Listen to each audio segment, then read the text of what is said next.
നമസ്കാരം. 1960 ഒപ്പിട്ട സിന്ധു നദീജല കരാർ ഇന്ത്യ മരവിപ്പിച്ചതോടെ പാകിസ്ഥാൻ വലിയ പ്രതിസന്ധിയിലൂടെയാണ് കടന്നു പോകുന്നത്.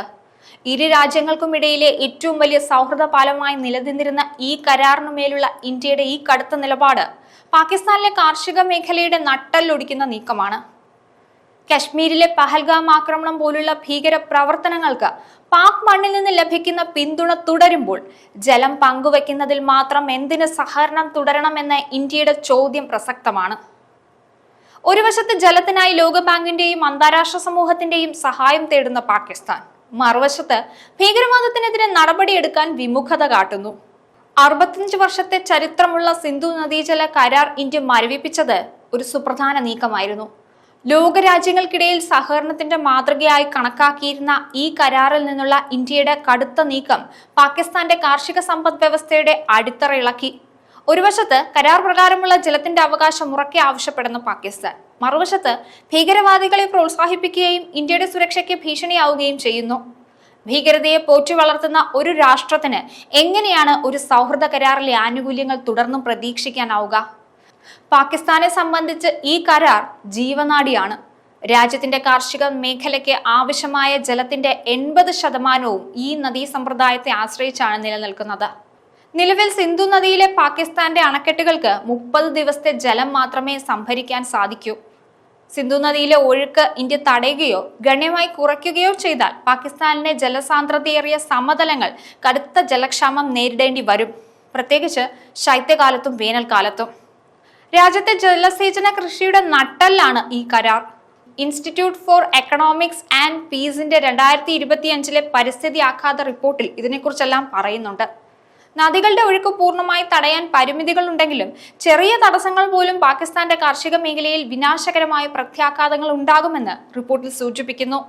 2025 മെയ്യിൽ ചിനാബ് നദിയിലെ സലാൽ, ബഗ്ലിഹാർ അണക്കെട്ടുകളിൽ പാകിസ്ഥാന് മുൻകൂട്ടി മുന്നറിയിപ്പ് നൽകാതെ ഇന്ത്യ ചില നീക്കങ്ങൾ നടത്തിയപ്പോൾ അതിന്റെ ആഘാതം വളരെ വലുതായിരുന്നു.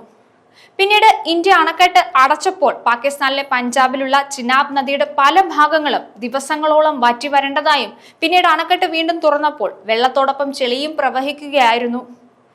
ഇന്ത്യ കരാർ മരവിപ്പിച്ചതിനു പിന്നാലെ ചെനാബ് നദിയിലെ ജലത്തിന്റെ ഒഴുക്കിൽ വന്ന കുറവ് പാക് കർഷകർക്കിടയിൽ വലിയ ഭീതി ഉണ്ടാക്കിയിട്ടുണ്ട്. ഇന്ത്യസ് റിവർ സിസ്റ്റം അതോറിറ്റി നൽകുന്ന മുന്നറിയിപ്പ് പ്രകാരം പാകിസ്ഥാന്റെ ഖാരിഫ് വിളകളുടെ ആദ്യഘട്ടത്തിൽ 21% ജലക്ഷാമത്തിന് കാരണമായിട്ടുണ്ട്. നെല്ല്, പരുത്തി, ധാന്യവിളകൾ എന്നിവയുടെ ഉൽപാദനത്തെ ഈ പ്രതിസന്ധി സാരമായി ബാധിച്ചു. രാജ്യത്തെ പ്രധാനപ്പെട്ട ജലസംഭരണികളായ തർബേല, മംഗ്ല എന്നിവിടങ്ങളിൽ ജലനിരപ്പ് റെഡ് സ്റ്റോറേജ് അഥവാ ഉപയോഗിക്കാനാവാത്ത നിലവരെ താഴ്ന്ന സ്ഥിതിയായതായി റിപ്പോർട്ടുകളുണ്ട്. സിന്ധു നദീജല കരാർ മരവിപ്പിച്ചതിലൂടെ ഭീകരവാദത്തിനെതിരെ പോരാടാത്ത ഒരു രാഷ്ട്രത്തിന് സൗഹൃദപരമായ കരാറുകളുടെ ആനുകൂല്യങ്ങൾ തുടർച്ചയായി ലഭിക്കില്ല എന്ന വ്യക്തമായ സന്ദേശമാണ് ഇന്ത്യ നൽകുന്നത്. ജലവും രക്തവും ഒരുമിച്ചൊഴുകില്ല എന്ന ഇന്ത്യയുടെ നിലപാട് പാകിസ്ഥാനുമായുള്ള ഭാവി ബന്ധത്തിന്റെ പുതിയ മാനദണ്ഡം കുറിക്കുകയാണ്.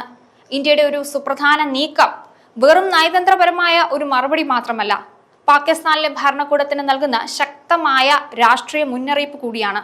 പാകിസ്ഥാൻ തങ്ങളുടെ താൽപര്യങ്ങൾ തിരിച്ചറിയേണ്ട സമയം അതിക്രമിച്ചിരിക്കുന്നു. കാർഷിക പ്രതിസന്ധി മൂലം ഭക്ഷ്യോൽപാദനം കുറയുകയും രാജ്യത്തിന്റെ സാമ്പത്തിക അടിത്തറ തകരുകയും ചെയ്യുമ്പോൾ അന്താരാഷ്ട്ര സഹായത്തിനായി കേഴുന്നതിനു പകരം ഭീകരവാദത്തിനായുള്ള സഹായം ആദ്യം നിർത്തുക. സിന്ധു നദിയിലെ കരാറിലെ ഈ പ്രതിസന്ധിക്ക് പരിഹാരം കാണേണ്ടത് ഇസ്ലാമാബാദിന്റെ കൈകളിലാണ്. കശ്മീരിലെ നിരപരാധികളെ കൊന്നൊടുക്കുന്ന ഭീകരവാദികളെ സഹായിക്കുകയും അതേസമയം കരാർ പ്രകാരമുള്ള ജലം പ്രതീക്ഷിക്കുകയും ചെയ്യുന്നത് തികഞ്ഞ ഇരട്ടത്താപ്പാണ്. ഈ ജലപ്രതിസന്ധി പാകിസ്ഥാന്റെ നയങ്ങളിലുള്ള ഒരു തിരുത്തൽ ശക്തിയായി മാറുമോ എന്നാണ് ലോകവും ഉറ്റുനോക്കുന്നത്. ന്യൂസ് ഡെസ്ക് ഈനാട് മലയാളം.